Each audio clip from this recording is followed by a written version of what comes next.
ॐ ॐ अतो विश्वान्यद्भुता चिकित्वान् अभि पश्यति कृतानि या च कर्त्वा।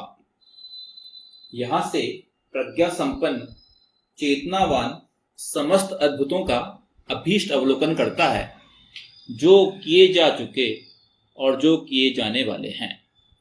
यह ऋग्वेद के प्रथम मंडल के 25वें सूक्त का ये 11वां मंत्र लिया गया है। इस मंत्र के जो ऋषि हैं वह भगवान शुनशेप आजीगर्ती हैं। ये जो 11वां मंत्र है, इस मंत्र का जो छंद है वह है विराट, स्वर है संपूर्ण सूक्त का षड्ज। इस पूरे सूक्त के जो देवता हैं अर्थात दिव्य विषय जो है वह है वरुण, वर्ण किए जाने योग्य राज्य नायक। तो यहां हम राज्य नायक की जो विशेषताएं होती हैं और जो राज्य नायक की रिस्पॉन्सिबिलिटी होती है उसके बारे में ये चला आ रहा है पूरा सूत्र। उसमें ये 11वां मंत्र है। एक ही फुटनोट है इस मंत्र में। यहां से प्रज्ञा संपन्न चेतनावान समस्त अद्भुतों का अभीष्ट अवलोकन करता है, जो किए जा चुके और जो किए जाने वाले हैं। अतः चिकित्वान विश्वानि अद्भुता अभि पश्यति कृतानि च कर्त्वा। पिछले मंत्र में बतलाई गई पांचों विशेषताओं से संपन्न राज्य नायक प्रज्ञा संपन्न और चेतनावान होकर जो कुछ अद्भुत अभीष्ट कार्य उसे करना है उनका अवलोकन करता है। तो जो 10वां मंत्र था, 10वें मंत्र के कंटिन्यूएशन में उसकी आ गई है क्रमशः में ये 11वां मंत्र है। इसमें बताया गया कि जो पिछले मंत्र में जो बताई गई थी 11 जो पांचों विशेषताएं बताई गई थी कि 5 विशेषता जो होनी चाहिए कि भाई जो राज्य नायक है वो व्रतों को धारण करने वाला होना चाहिए, राज्य नायक दिव्यकर्म करने वाला होना चाहिए, प्रज्ञा के ग्रहों में आसीन होना चाहिए, सुकृत उत्तम प्रज्ञा वाला होना चाहिए और उत्तम कर्म करने वाला होना चाहिए। तो ये पांचों विशेषताएं थी। तो इन पांचों विशेषताओं से संपन्न जो राज्य नायक होता है, जो कुछ अभीष्ट कार्य उसे करना है उनका अवलोकन करता है। तो क्या करना होता है, जैसे हम देखेंगे आज की डेट में कि कोई एक सरकार बनती तो वो क्या करते हैं, सबसे पहले वो सरकार जब बनती है, जैसे कि हमारे भारत की बात करें, भारत में क्या होता है, चुनाव होता है, मेन चुनाव होता है। और मेन चुनाव के बाद क्या होता है, एक डिसाइड करती है, सरकार बनती है, प्रधानमंत्री होता है, एक मंत्री बनते हैं, सब बनते हैं। फिर वो लोग क्या करते हैं, वो लोग सबसे पहले अपना एक कॉमन मिनिमम प्रोग्राम डिसाइड करते हैं। आप देखे होंगे कि ऐसा आता ना कि 100 दिनों का ये सरकार 100 दिनों में क्या काम करेगी, कॉमन मिनिमम प्रोग्राम हम सबसे पहले देंगे। तो सबसे पहले क्या करते हैं लोग, पहले एक अभीष्ट कार्य जो है उनका अद्भुत अभीष्ट कार्य जो कि उनका मेन प्रायोरिटी है, जैसे किसी गवर्नमेंट की मेन प्रायोरिटी जिसके बेसिस पे वो चुनाव लड़के जीत के आए हैं, वो पहले अपना डिसाइड करते हैं और डिसाइड करने के बाद उनको कंप्लीट करने के लिए वो काम करना स्टार्ट करते हैं।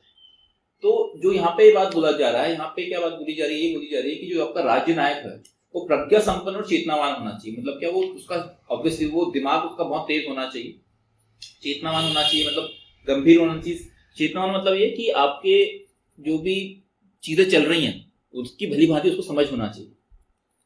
फिर वो अपने जो भी अभीष्ट कार्य है उसके लिए एक रणनीति तैयार कर सकता है। तो कैसे तैयार करेगा, उसका अवलोकन कैसे करेगा, उसके लिए आगे बताया जा रहा है।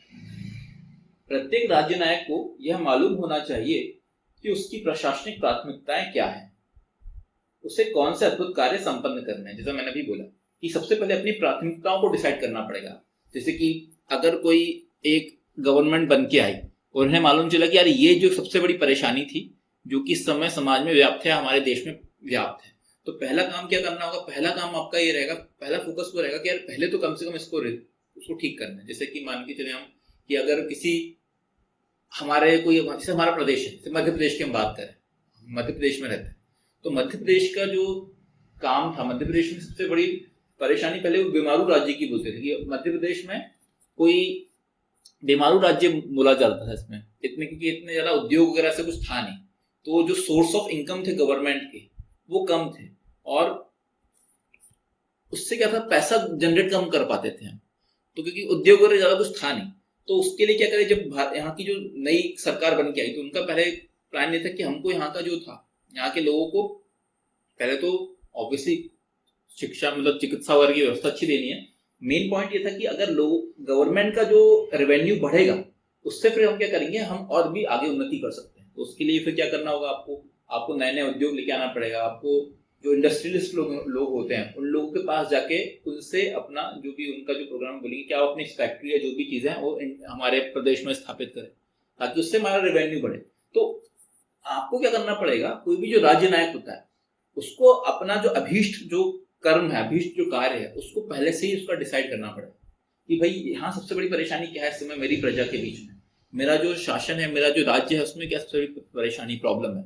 उसका मैं पहले तो उसको मैं प्रॉपर विश्लेषण करूं और विश्लेषण करके उसमें कैसा करना है, कैसे उसको अप्लाई करना है, उसकी तैयारी करूं। इस हेतु उसे इतिहास का अवलोकन करना आवश्यक है कि अतीत में कब ऐसा कार्य किया गया, उस समय की क्या परिस्थितियां थी, किस प्रकार यह कार्य संपादित किया गया, उसकी समाज में क्या प्रतिक्रिया हुई, इसके क्या लाभ मिले।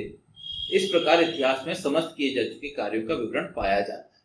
तो पहले तो आपको देखना ही पड़ेगा कि भाई ये जो चीज है, अगर ये जो प्रॉब्लम आई है, ये इतिहास में इसके बारे में क्या है, मतलब पहले इसको कैसे डील किया गया था, पहले डील करने के बाद क्या उस टाइम की क्या परिस्थितियां थी, उस टाइम हमें जो भी कार्य करे थे उससे हमें लाभ हुआ था, हानि हुई थी, क्या हुआ था, मतलब आपको अतीत के बारे में उसको खंगालना पड़ेगा। तो होता क्या है, आप इसके लिए आपको क्या करना पड़ेगा, या तो आपको खुद को भी जो कास्ट का अच्छा ज्ञान होना चाहिए। तो आज के दिन अगर हम इसको हिंदू धर्म के तरीके से हम देखें तो हम देखेंगे कि हमारा जो वैदिक जो इतिहास रहा है या हमारा जो हिंदू धर्म का जो इतिहास रहा है उसमें आप देखेंगे बहुत ज्यादा, मतलब ऑब्वियसली जो सिद्धांत है, सिद्धांत के लिए तो वेद और वेद से रिलेटेड शास्त्र है वो सिद्धांतों की बात की गई उसमें, उनमें आपको कहीं पे भी कोई इतिहास नहीं मिलेगा। लेकिन तो हम वेद की बात करेंगे, उपनिषदों की बात करेंगे, इनमें क्या है, वेद से रिलेटेड जो भी आगे की बातें हैं वो कंटिन्यू की गई है, दर्शन शास्त्र हो गए, ये सब चीजें।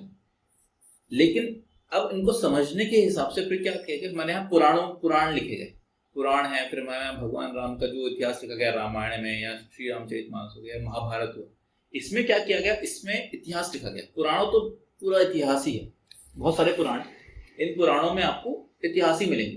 तो हमें क्या करना रहता है कि क्या किया गया है कि जो आपके सिद्धांत थे, सिद्धांत के हिसाब से पुराणों में इतिहास लिखा गया, तो इतिहास में बताया गया कि क्या क्या परेशानी, क्या क्या प्रॉब्लम आई और उसके हिसाब से कैसे किस तरीके से सॉल्यूशन किया गया। जैसे भगवान विष्णु के अवतारों की बात करें, उनमें पूरे यही बात है कि हमेशा भगवान विष्णु का जो अवतार आया है वो हमेशा प्रॉब्लम को सॉल्व करने के लिए आया है। आप देखेंगे कोई ना कोई एक बड़ी परेशानी आई, इसका सॉल्यूशन समझ में नहीं आया, तो भगवान विष्णु ने एक अवतार लिया, उस प्रॉब्लम को सॉल्व किया। मतलब क्या, वो इसी मंत्र से रिलेटेड वाली बात होगी कि जब भी कोई प्रॉब्लम आती है तो आपको उसको सॉल्व करना पड़ेगा, उसको सॉल्व कैसे करें आपको समझना पड़ेगा। तो ऑब्वियसली पहले तो आपके पास उसका इतिहास नहीं था, आज की डेट में हमारे पास इतिहास बहुत ज्यादा है, इतिहास है और आपके पास सिद्धांत है, सिद्धांत के लिए आपके पास वेद और वेद से रिलेटेड आपके शास्त्र हो गए, फिर आपके पास इतिहास के लिए बाकी पुराण वगैरह होगा। आपको क्या करना पड़ेगा, आपको जो प्रॉब्लम आ रही है उस प्रॉब्लम का हमें इतिहास में भी हम सॉल्यूशन सर्च कर सकते हैं, हम ढूंढ सकते हैं कि इस तरह की चीजों के लिए, प्रॉब्लम के लिए क्या बताया गया है, तो इतिहास में आपको वो मिल जाएगा और उससे रिलेटेड आपको आप वेद में ढूंढें। तो इतिहास में क्या होता है, अगर आप उसको प्रॉपरली, होता क्या कई बार सिद्धांत जो होते हैं हमें सीधे सीधे समझ में नहीं आते, तो उसके लिए उसके आसानी से हम देखें, हमारा जो स्तवन होता है जिसमें हम वेद पाठ करते हैं उसमें एक पोर्शन इतिहास, देव इतिहास का भी होता है। वो क्यों होता है, क्योंकि आपके सिद्धांत जो है उसको इतिहास के हिसाब से आप समझ लें, लेकिन सबसे इंपॉर्टेंट यहाँ पे इतिहास नहीं होता, सबसे इंपॉर्टेंट उनका सिद्धांत होता है। इसलिए हम देखेंगे कि वेद भाष्य का जो पोर्शन होता है वो हमेशा ज्यादा होता है और देव इतिहास का पोर्शन बहुत कम होता है, थोड़ा कम होता है वेद भाष्य के कंपेरिजन में। क्यों, क्योंकि हमारे लिए प्राथमिकता इतिहास नहीं है, प्राथमिकता हमारे लिए है आपका सिद्धांत। तो सिद्धांतों को समझकर फिर आप अपने आप को रेफरेंस के लिए आप इतिहास का यूज कर सकते हैं। तो यहाँ पे क्या बोला गया है, यहाँ ये बोला गया कि जो आपका राज्य नायक है वो उसे अतीत का के बारे में भी प्रॉपर ज्ञान होना चाहिए। होता ही है कि अगर आपके राज्य नायक को पता है कि इस तरीके की प्रॉब्लम पहले से कैसे डील की गई थी और उसको डील करने के बाद, जैसे कि हम मान के चलें कि चलो ऐसा देखें कि आज मेरे पास समुद्र है, मैं मुंबई में रह रहा हूं, मैं वहां का मुंबई का एक म्युनिसिपल पार्टी वहां का जो है, मान के चले हम बीएमसी का, मैं आज वो बन गया, मेन आदमी बन गया, अध्यक्ष बन गया, ठीक है। अब मुझे क्या करना है, हमारी ऐसी कोई रिक्वायरमेंट आई जिसमें कि हमें समुद्र पे पुल बनाना है, समुद्र में कुछ तरीके से ऐसा करना है, पोर्शन को जोड़ना है, पुल बनाने का काम करना है।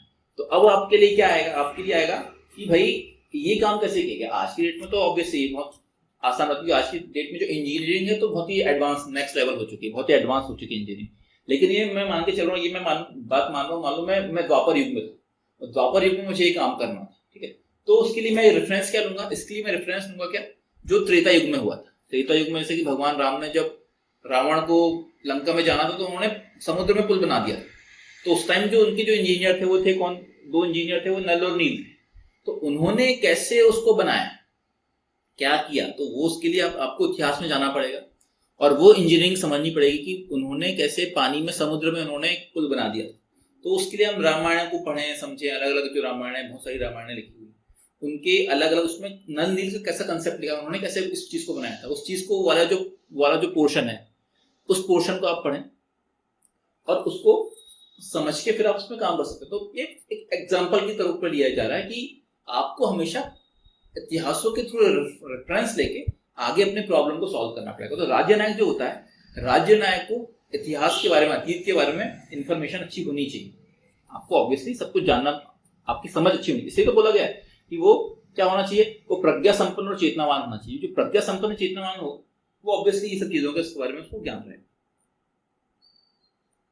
इस प्रकार इतिहास में समस्त किए जा चुके कार्यों का विवरण पाया जाता है, उसका अध्ययन कर एक नीति का निर्माण किया जा सकता है। जो किया जाना शेष है उस विषय में भी राज्य न्याय को चिंतन करना पड़ता है। अब क्या है, एक चीज जो पहले हो चुकी तो उसके लिए तो आप इतिहास के थ्रू कर सकते हो। अब कुछ चीजें जो कि पहले नहीं हुई है, आपको मालूम चलेगा कि इतिहास में यार मैंने बहुत ढूंढा लेकिन मुझे ये जो प्रॉब्लम है इसके बारे में कुछ तो मिला नहीं,